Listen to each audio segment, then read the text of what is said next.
At Christmas, my brother's daughter looked at my present and said, "Dad says you always buy cheap stuff." Everyone at the table laughed. I just smiled. That night, I froze their credit card. At 7:22 a.m., my brother's wife called me screaming that she couldn't check out at the store. And then, there are some things you hear that make your stomach twist in a way you don't forget. For me, it happened on Christmas night. Sitting at my brother's overly decorated dining table, lights blinking in every corner like we were inside a blinking toy store. Dessert had just been served. My niece was unwrapping the gifts I brought over one by one in front of everyone. The sketch set, the hardcover book collection she mentioned 3 months ago, and the signed hoodie from that YouTube artist she never stops talking about. She barely glanced at any of it. Then, with half a laugh and zero hesitation, she said it. "Dad says, you only buy cheap junk anyway." And the room erupted in laughter. I remember sitting there holding my wine glass midair, thinking maybe I heard her wrong, but no one corrected her. No one apologized, not even my brother. He just laughed like it was the most natural thing in the world to say about the sister who paid off his rent 3 times this year. His wife smirked, and my niece had already moved on to scrolling her phone. It was as if my gifts were something to get through, not appreciate.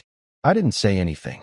I smiled, nodded, and let the moment pass like it didn't gut me.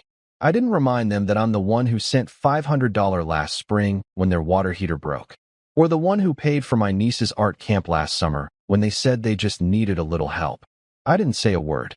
I just kept pretending like the joke didn't land on me. When I got home that night, I didn't cry. I didn't even feel angry. It was more like a sharp, cold clarity.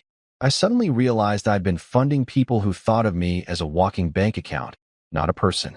My cheap junk had cost me close to $300 for her alone.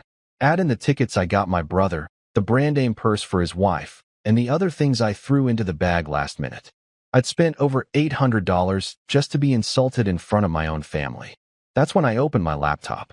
Years ago, I had set up a shared credit card in both our names, mine and my brother's. He couldn't get approved for one on his own. Bad credit, job loss, excuses I was dumb enough to buy into at the time. It started off as something for emergencies, but emergencies kept happening. Groceries, kids' clothes, car repairs, never-ending emergencies. At 1:14 a.m., I logged in and froze the card. That was it. No announcement, no heads up. At exactly 7:22 a.m. the next morning, I got the first call. His wife. I let it ring. Then a text. "The card isn't working. We're at checkout. What's going on?" Then another one 5 minutes later. "Seriously, Emily, fix this. We have groceries." I ignored every one of them. By noon, my brother was calling me nonstop.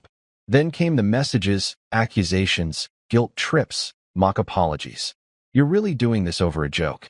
She's 12. She didn't mean it. You're being dramatic. You're loaded anyway. What's the big deal?" But here's the thing. It wasn't about the money. It was never about the money. It was about the fact that I had given so much, and they hadn't even given me a single ounce of respect in return. That night, I texted him, "I'm reviewing my finances for the new year. The card stays frozen." He didn't like that answer. Not one bit. By the next morning, my phone looked like it had been through a crisis hotline. 15 missed calls, texts that started as confused, then turned desperate and finally aggressive. I didn't even open most of them. I already knew the tone. My brother and his wife had this talent for making themselves the victim before they even understood the full story. But there was one message I did open around noon. "Can we talk like adults?"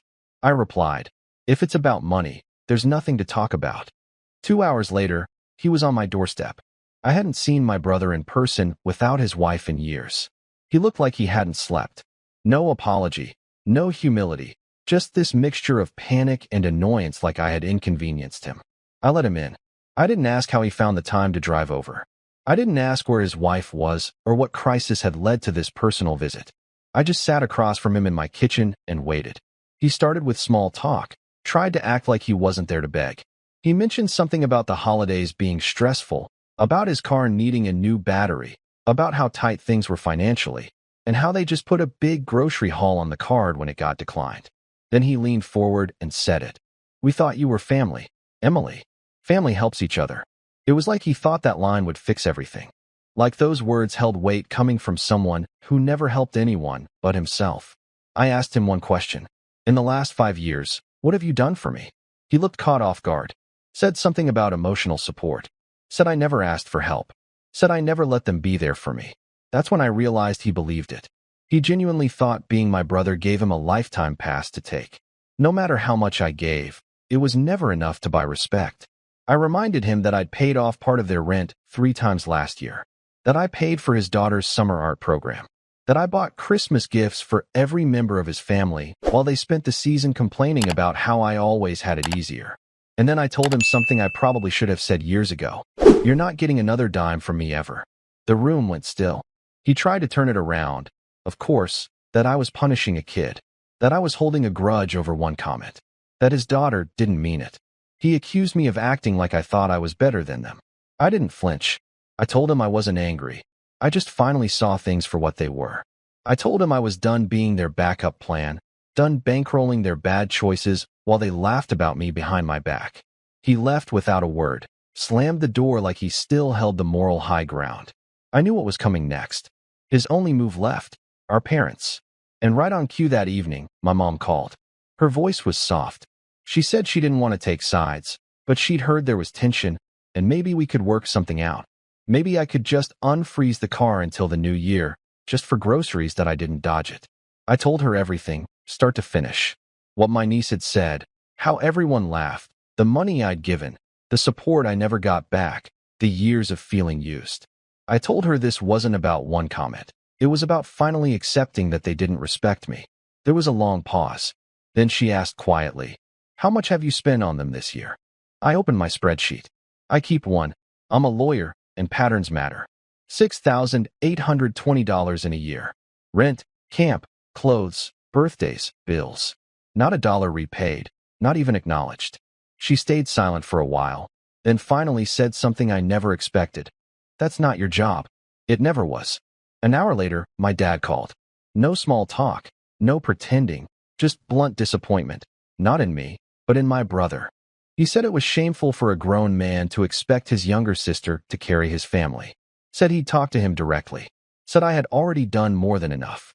And for the first time in years, I felt something I hadn't felt in a long while. Relief. For a few days, there was nothing. No texts, no guilt trips, no sudden emergencies. Just silence. And the silence was deafening. At first, I thought maybe he'd finally gotten it. Maybe the embarrassment, the lecture from our parents, the total cutoff. Maybe it all sank in. But I've known my brother too long. Silence from him doesn't mean understanding. It means planning. It was just the quiet before his next play dot on the 4th day. It came through my mom. She called early, said she'd just gotten off the phone with him. He'd asked her and Dad for some help. No numbers, just said they were behind on bills. She circled around it before finally admitting he had hinted, very carefully, that if they couldn't help, maybe they could ask me. That I told her plainly. If they gave him money, it would be from their pockets, not mine. I wasn't playing that game anymore. No indirect loans, no pity transfers. I could hear her hesitation, but then she said they wouldn't give him anything. Not this time. He must have realized that door was shut, too, because the next move came directly, but not by call or text. He sent me an email. Subject line, for the record. It was as dramatic as you'd expect from someone trying to script their own defense. He claimed he was shocked by my behavior, deeply hurt by my reaction to what he called a harmless joke from a kid, and that he never thought I'd turn into the kind of person who used money as a weapon. He said I had no idea what it was like raising a child in this economy, and that I should be more understanding since I was doing well. Then, right near the end, he slipped in the request, $1,500 for rent and groceries just for this month. No apology, no accountability, just a long complaint ending with a handout that I didn't reply. I simply forwarded the email to my parents and left it there. 2 days later, his wife sent me a message. 3 sentences, we know you're upset. You've made your point. The card thing was unnecessary and cruel. We're trying to raise a child.